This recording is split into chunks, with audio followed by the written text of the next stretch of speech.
இந்த ஃபேக்டரியோட வீடியோ நீங்க பாருங்கள். இந்த ஃபேக்டரியில் இன்னைக்கு வேலை பார்க்கக்கூடிய பெண்கள் நாளைக்கு இருப்பார்களா? அடுத்த 2 மாதங்களுக்கு பின்பு இந்த ஃபேக்டரி மூடப்படுமா?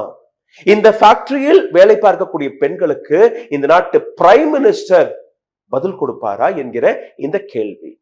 கோதி மீடியாவை எடுத்துக்கொள்ளுங்கள், பிரைம் மினிஸ்டர் அவருடைய ஸ்டேட்மெண்ட் எடுத்துக்கொள்ளுங்கள். ஸ்வதேசி என்கிற விஷயத்தை இன்னைக்கு பேசி வருகிறார்கள்.